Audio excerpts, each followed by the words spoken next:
Hi everyone, we have Jaideep here. Uh, Jaideep, I think we will just continue with the conversation on the same call. Hi, Hi. this is Nona here from the Nudge Foundation, and we have Nandita as well from Water Aid. She will take this conversation forward. Thank you. Okay. Hi, Jaideep. Hi. Should we start, Nona? Yes, the audience can continue and the new ones will add in, so we rather complete. Okay. So, hello and welcome to Charcha 2020.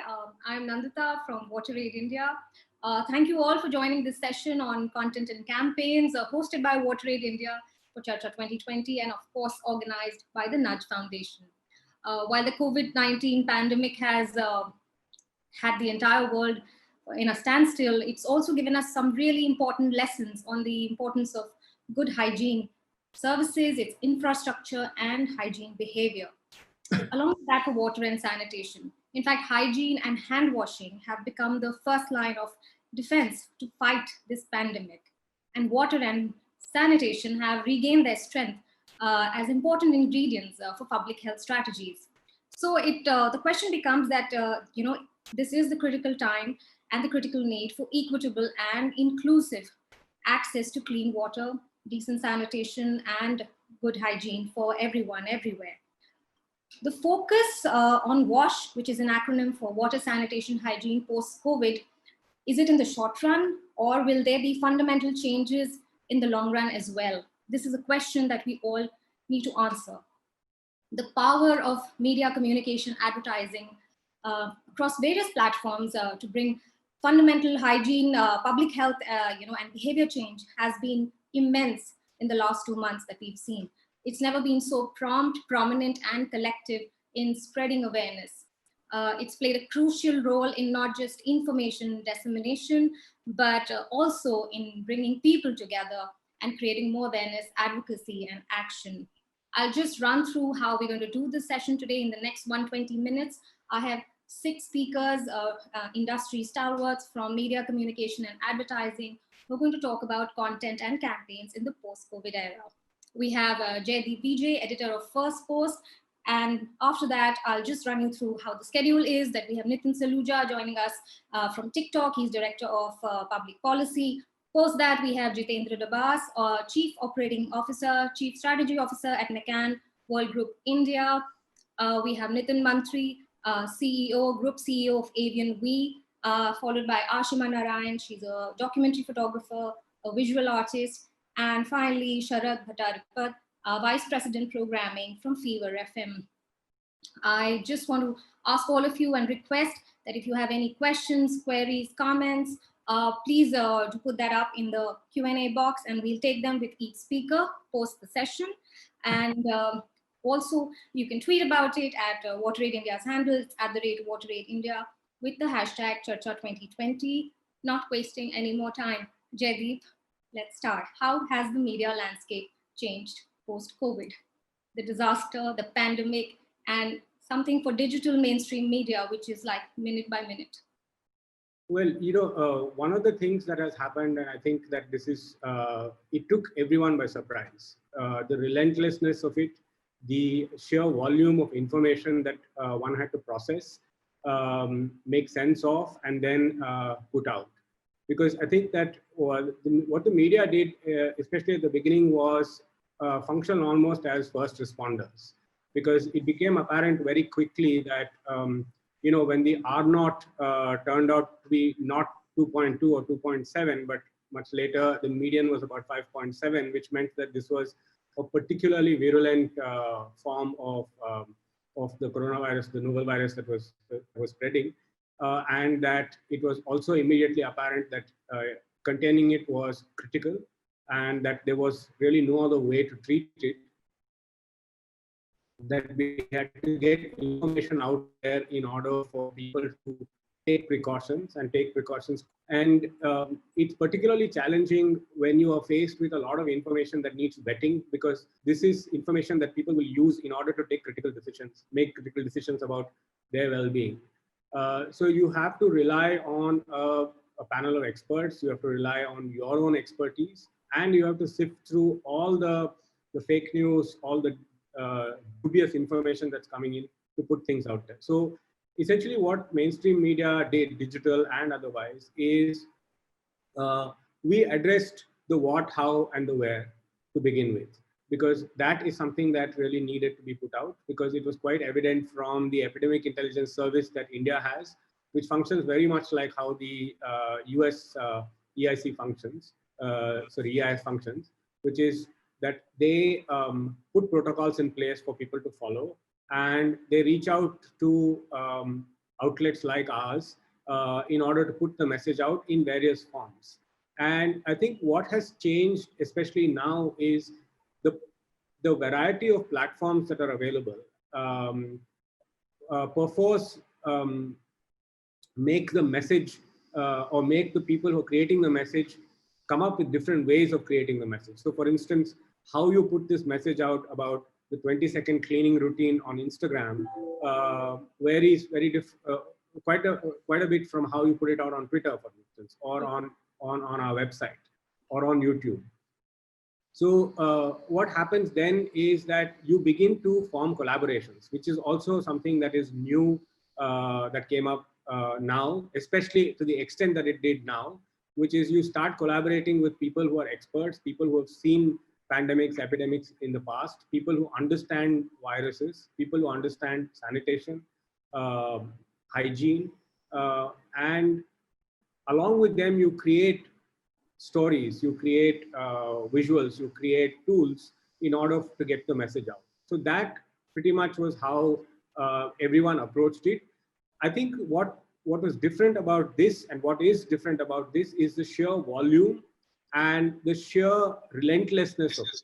So to give you an example, when a news event or a news break happens, whether it's a disaster or whether it's an election or whatever, usually digital news media outlets run a live blog. And a live blog is essentially a running stream of information culled from various sources.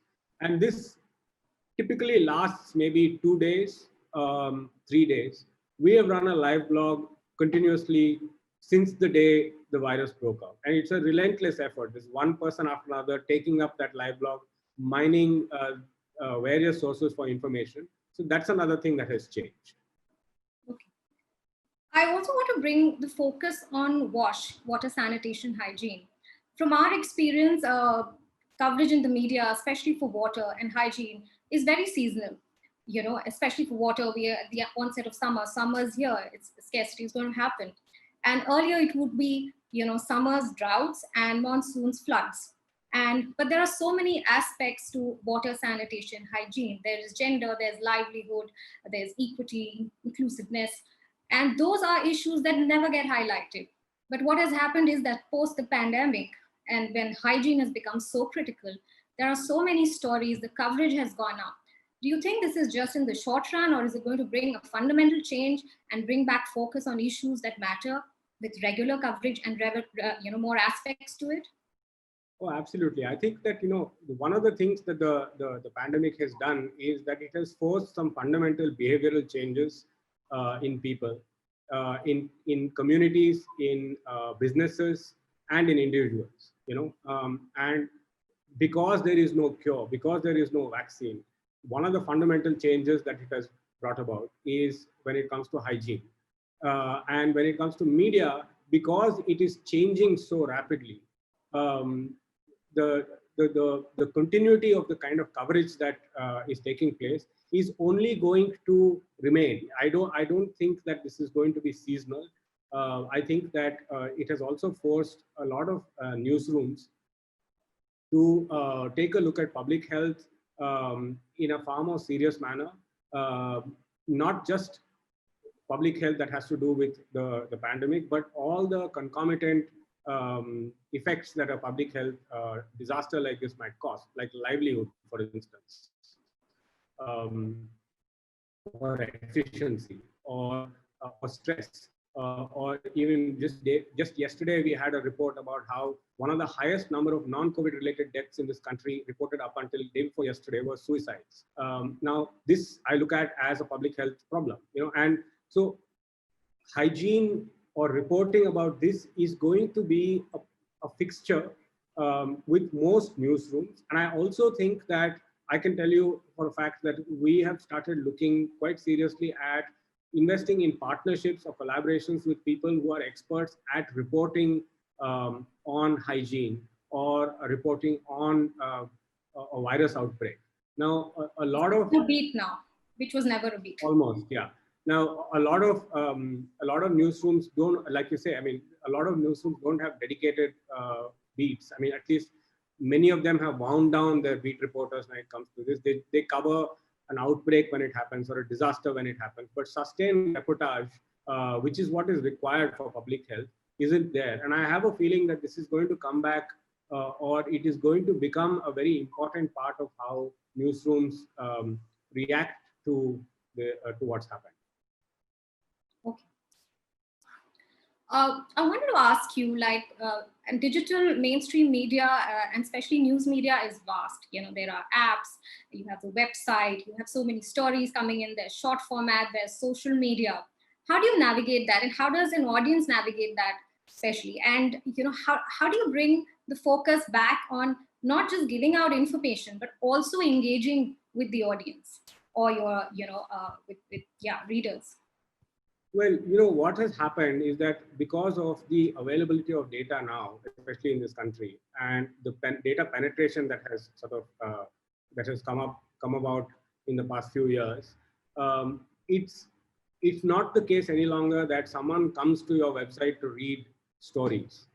They they inhabit their timelines, and they inhabit the ecosystem that they have created for themselves. And this is an ecosystem that consists of multiple formats or multiple forms. So I could look at everything on Instagram. I might never visit the First Post website, but I will read the stories that First Post does on Instagram, right? So what this will mean for an editor or for a newsroom is that we have to start thinking about how we are going to serve the people who exist on these platforms and bring the stories there, because the fundamentals of journalism will not change. But how you apply the fundamentals of journalism to the form that it will take on the platform on which you're serving your stories is what is going to define this navigation that you speak of. You know, so it could be, I could treat the same story differently on Twitter, but the fundamentals will remain the same. But how I serve it on Twitter will change, right? So I think that is what is going to happen, and it's going to happen increasingly now, because one of the things that this has done is that it has created a huge hunger for information, and it has forced people to sort of limit themselves to certain platforms where you have to be, when you're there on those platforms, you have to find ways in which you can bring those stories to the people that inhabit those platforms. Right. I also wanted to ask you that what are the trends that you are seeing, especially with regarding reportage of WASH, you know, water, sanitation, and hygiene? What are the current trends that you're seeing, and what do you foresee? Of course, you've said that, you know, focus will be there now going forward. But what kind of trends are you seeing in digital mainstream?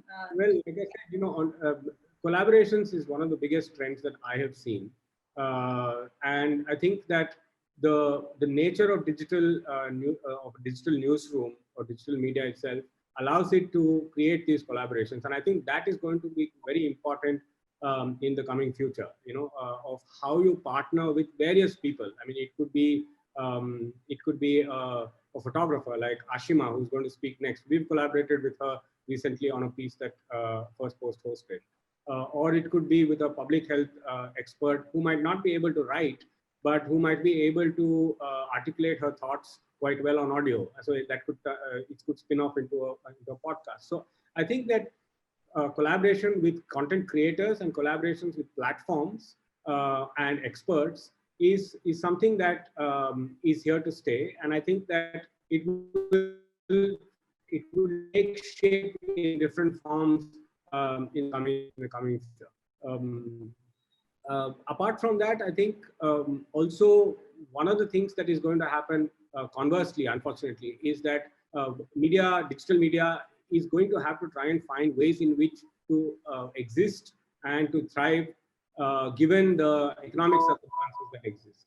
You know, and they are really trying economic circumstances. That is not directly applicable to hygiene and wash, but I think that indirectly it will impact some of the stuff that we do, because we're going to have to try and pretty much reinvent our business. Right.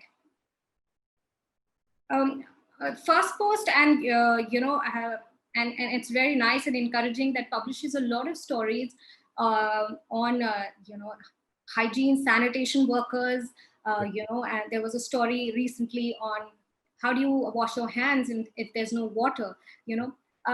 These are very basic questions, but a lot of people don't realize unless there is news or reportage on them, unless these cases come up, unless these stories are highlighted. And of course, digital gives the bandwidth to publish, unlike print or maybe even television, which has, constrained formats. Would you want to talk about that? Yeah, see, the thing is that, like I said, the fundamentals of journalism will not change. So this story about sanitation workers, for instance, we did this on Bombay, and they were a neglected lot, in the sense that they are at risk, and they're out there every day. They're handling waste that could be contaminated. They don't have proper gear. Now, this would be a story that is a city story, right? It's a story that needs to be brought to the attention of the citizens as well as the municipal corporation that is running the city. Right. How you do the story is where digital media, I think, will differ quite significantly from traditional media. So it could be video that you do, and it could be video that's shot quite easily. It could be video that is just shot by one person. I mean, I'm sure you guys have watched Barkha. She's pretty much on the road doing it by herself with just maybe one or two other people on a mobile phone. And this is something that we do all the time. So I think that these stories will continue to be told. These are important stories.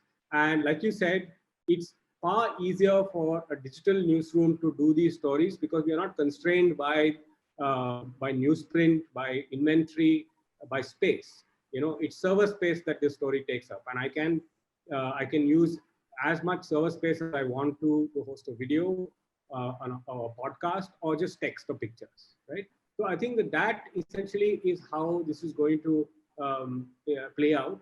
And there are people who want to tell these stories. They might not find room in traditional media outlets because traditional media outlets are constructed in a slightly rigid manner. Right? So, but digital media has much more room to maneuver.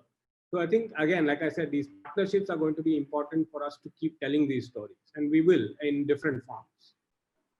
One last question I have is on vernacular media, languages, and also on stories and issues being reported from rural India.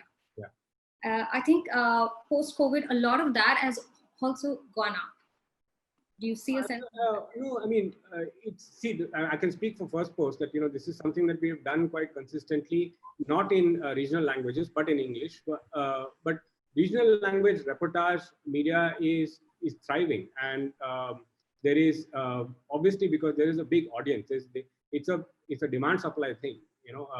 Tier 2, tier 3 cities have people with cell phones who are reading or watching stuff. So there is definitely a demand. There are several outlets which are quite sophisticated in the manner in which they put their stories together. And I think that one of the things that might happen, at least in the near future, is as a result of the migrant exodus that is taking place, a lot of attention is now moving towards the places to which the migrants have gone back. So both regional media in regional languages as well as English media is going to continue to report these things, because this is going to form almost the core of the national narrative for quite some time to come. Right. Great. I think we are just in time for our next speaker. Thank you so much, Jaideep. That was really nice. I know the media is never credited enough. It is also as part of frontline reporting stories every day. And if that bit of information doesn't come to us, I think it will be a very dark world, and we won't know how to navigate it also if we don't get that information, that minute by minute information from media. Thank you so much. If there are any questions, you can reach out to Jaideep on Twitter. Jaideep would like to say your Twitter handle. Yeah, I mean, you should just sort of, tweet to First Post, and I'll be happy to respond on behalf of them. Okay, great. Thank you so much for joining. Bye. Thanks a lot.